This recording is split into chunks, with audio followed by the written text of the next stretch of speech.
Admit it, we all love searching for real estate. What is it? That curiosity sparked Zillow Gone Wild, an inside look at the outrageously wonderful homes on the market. Enjoy! I'm Jack McBrayer, and I am back on the hunt to find even wilder, more outrageous, over-the-top houses on the market and meet the fascinating people who call these one-of-a-kind places home. Oh! Press the button. How did you find this? From Zillow Gone Wild. Well, I've heard of that. Each week, one home shall be named the wildest of them all. This is awesome! So come on, take a peek. You know you want to.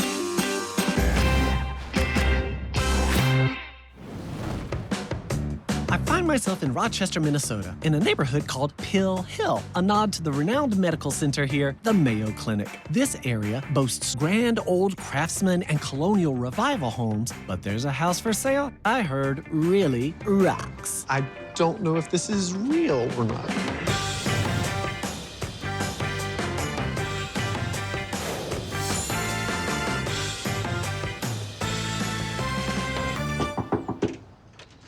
Hey, Jack. Hello! Welcome to my marble home. My name is Alex, and I live in a marble house. I bought the house with the intent to resell it and use any profits I made to fund my pharma startup. Can I see more of your home? Come on in. Oh my, this is a lot of marble. It's a lot of marble. Marvelous. A lot of marble. There is commitment here. This is marble. Marble on the walls, marble on the floors, marble on the countertops, marble benches, marble everywhere. Did not see this coming. Why do you like marble so much? Because when I was younger, my aunt and uncle had a $30 million townhouse in Upper East Side in New York City, and it was all very traditional. One of the floors below my aunt and uncle's house was all marble. And I loved it, and I was like, this is what $30 million can buy you, is all this marble. So you became obsessed with marble. After seeing that, I would say I'm strongly attached to marble. Marble's timeless, and it's white and gray and goes with anything, and so I maybe took it a little too far, but... That is in the eye of the beholder. I started with the outside marble, but then I realized that I liked it enough and you could kind of do the same thing on the inside. So why stop there? Might as well do the rest, right? So I'm seeing a lot of different colors and textures and shapes of marble. Are there different kinds of marble? There's definitely different types of marble. You got to make it different and colorful, and you can't have it all the same type of marble, or it'd be boring, or it'd be crazy if you only had it in one type of marble. Yeah, so that'd be crazy. You need 20 different types instead. You don't have 20. There's 20 different types of marble in this house. Are you kidding? Mm-hmm, yep. I didn't know there were multiple kinds of marble. I mean, I'd heard of Carrara marble. And that is the end of my sentence. And so this is also marble, yes? Yep.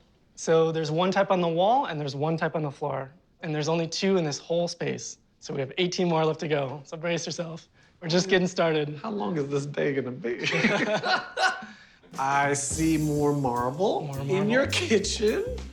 The whole kitchen is full of stone, but only some of it's marble. This area, you go one here, one here, one here, one here, and one here.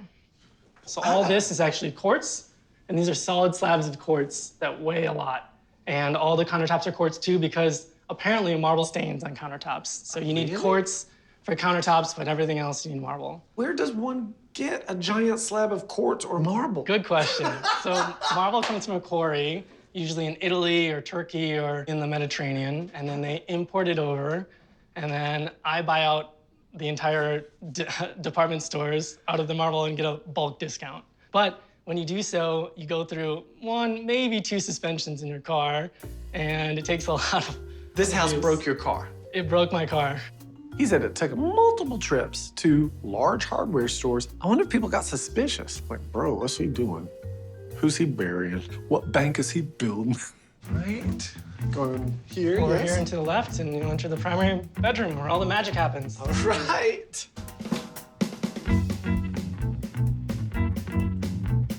This is sick. And welcome to your mid-century mausoleum. Boom. That's why I can never get a girlfriend, because no one ever wants to sleep in a mausoleum. It is not a mausoleum. This is very comfortable. This is nice. What does living in a marble house in the winter feel like? So it can get a little chilly on your feet, not gonna lie. But that's why you get hospital socks with the little grippies on them, and you do okay. So when in doubt, wear hospital socks. I mean, words to live by. Well, and this is working very nice, yes? Mm-hmm. It puts out quite a bit of heat. This is great. But the other thing, too, is you can't have a whole room full of white marble, so you need a little bit of black contrast to get your eye to it. Well, absolutely. I would love to see more, please. Please, lead the way. This Up way. here and to your left. This left. And the first bedroom on your right. Bedroom. Okay, well now this room looks a bit different.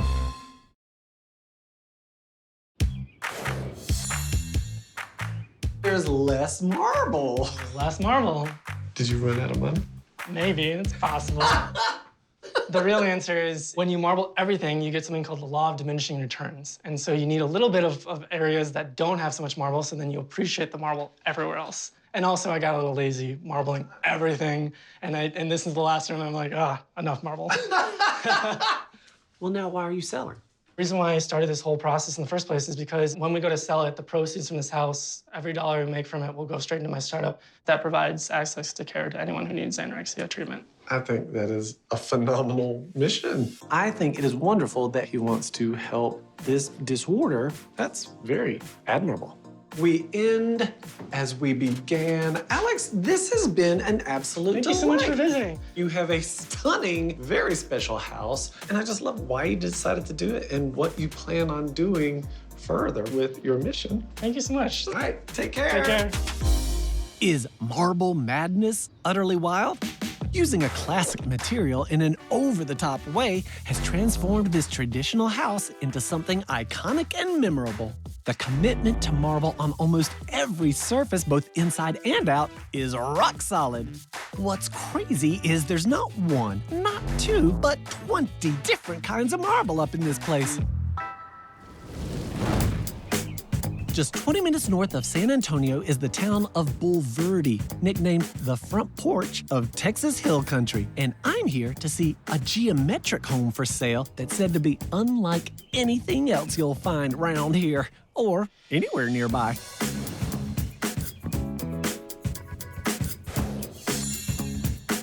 What do we have in store today?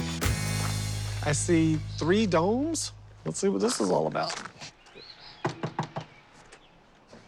Hi. Hello. Margie, I'm Jack. Hi, Jack. Welcome to Texas. There you are. Larry. Nice to meet Thank you. y'all. I'm excited to see everything here. Yes, come on in.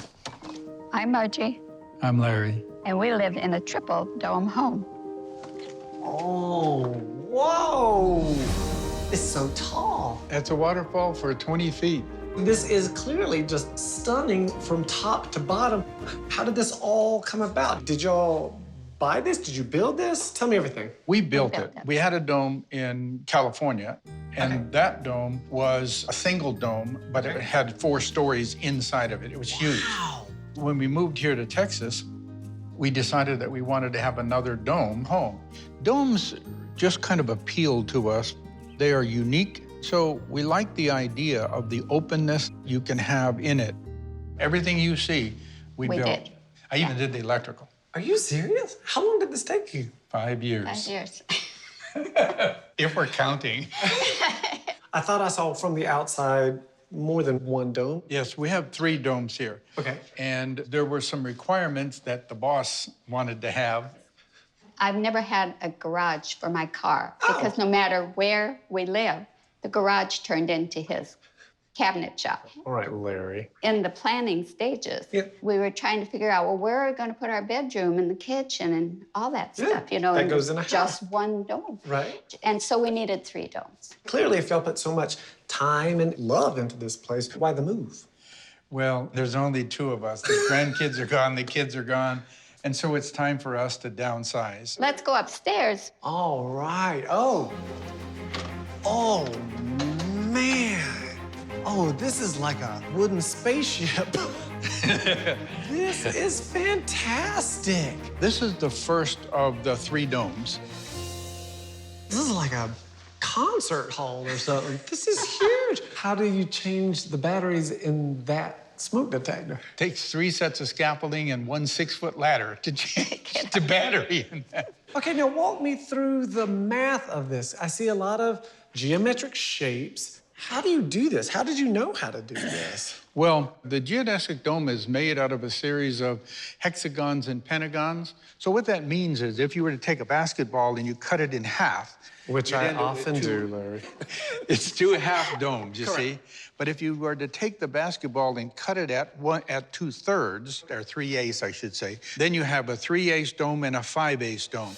The 5/8 dome has to go out to the equator and then go inside. Right there with the light, it leans out. You see right there, it goes all the way around.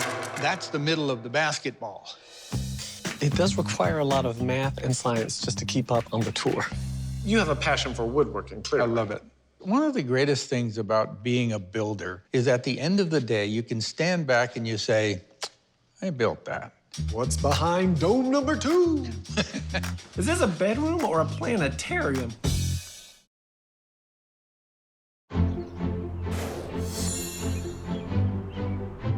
This is dome number 2.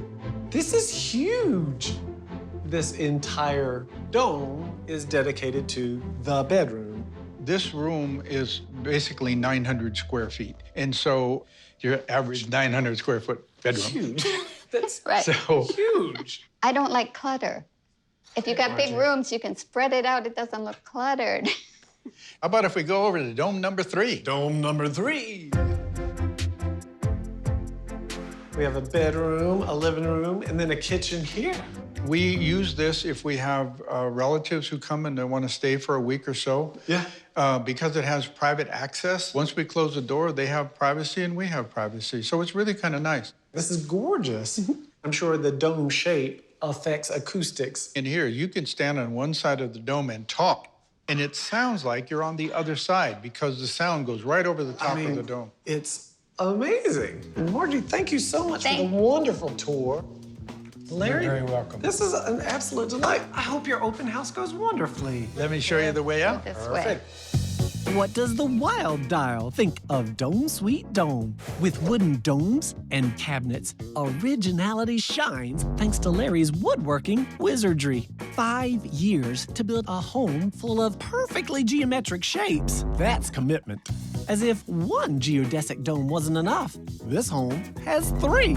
That's triple the wild factor. Dome Sweet Dome is having an open house.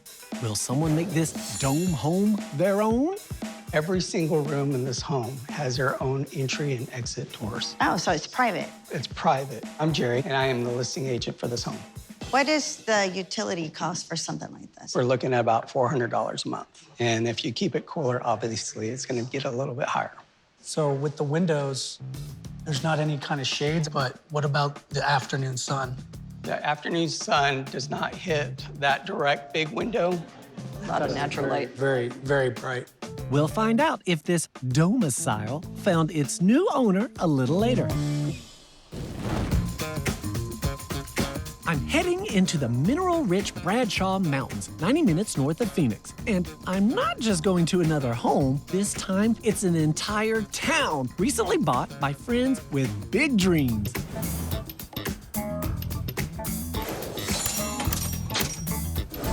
Hello, gentlemen.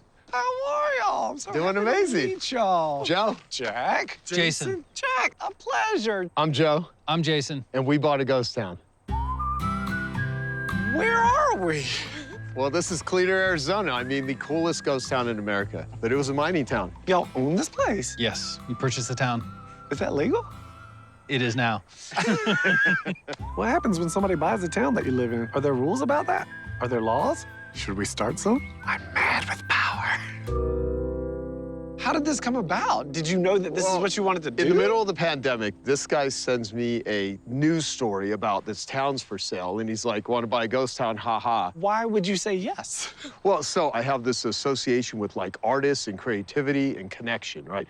And the name of the town was Cleator, so my brain immediately is like Cleator for creators. We want people to come here and dream and say, look, if these guys are crazy enough to buy a town, what am I telling myself that I really want, but I'm not allowing myself to do it? This is amazing.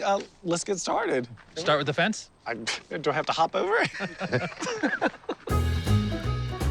We commissioned an artist named Nick to take all the old mining equipment, the picks, all kinds of different stuff and build an art fence. Oh my gosh, I wouldn't have even seen this. Yeah. I'm loving it. There we Let's go. do this. So we'll start with what used to be the old schoolhouse. Love it.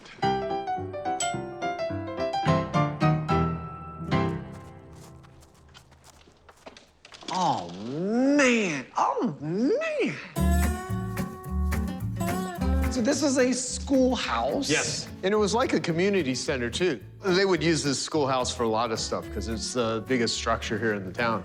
Were people living here? Was this a working town? Yeah, approximately there was like 8 people that lived here. And when we had our first town meeting, 60 people show up. And a lot of them were very standoffish and everything because rumor has it that someone wanted to come in, buy the town, and bulldoze it down, or a big portion of it, and set up an RV park. And so we realized that we could save this town.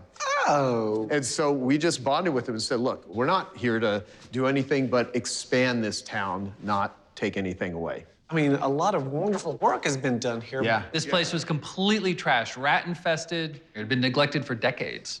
If Joe and Jason didn't buy this place, there was a very good chance it was going to be demolished.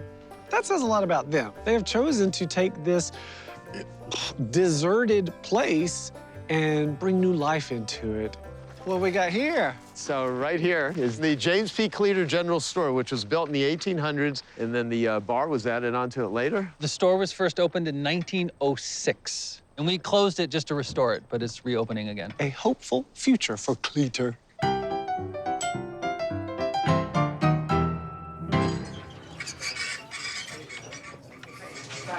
Oh my gosh.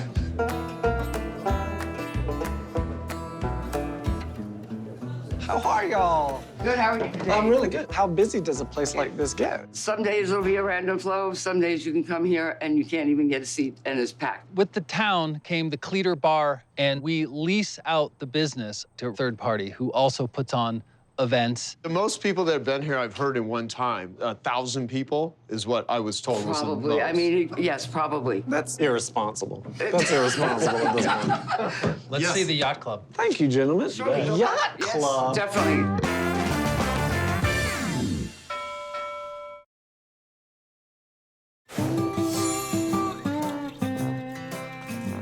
So this is why we call it the Yacht Club. Yeah. Yes. How did this get here? We're in a desert. I don't 100% know, but the way I heard it is that there was this storm in Lake Pleasant. This boat sunk. Sometime in the middle of the night, someone drove it out here and dropped it off. Muffy, we must take out the yacht today. Let's go to Cleator, Arizona.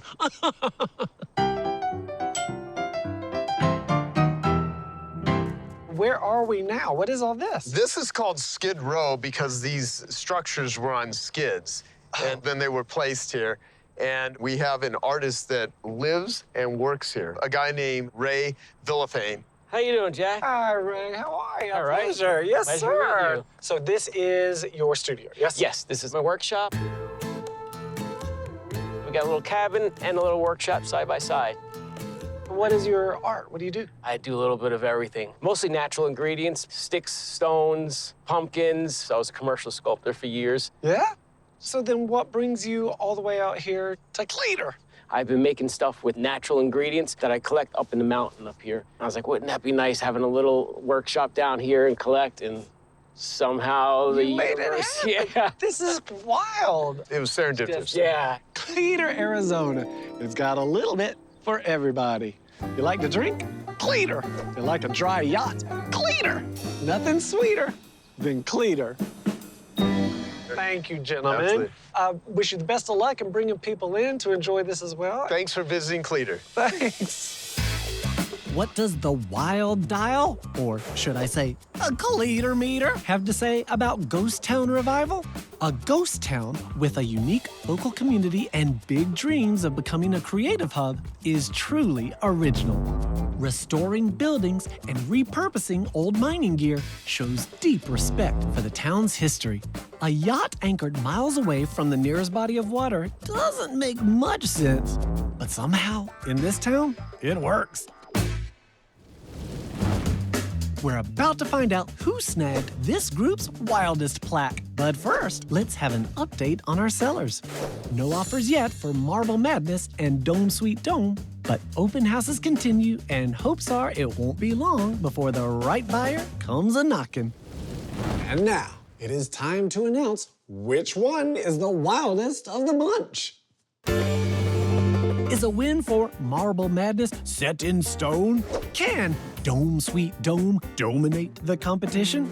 Or could Ghost Town Revival rise to claim the prize? And the wild winner is... Ghost Town Revival! Jason! Hi, Jack. Good to see you Hi, again. Joe. Everything good? I'm doing awesome. Your incredible town has been named the wildest of the bunch. That is wildly appropriate.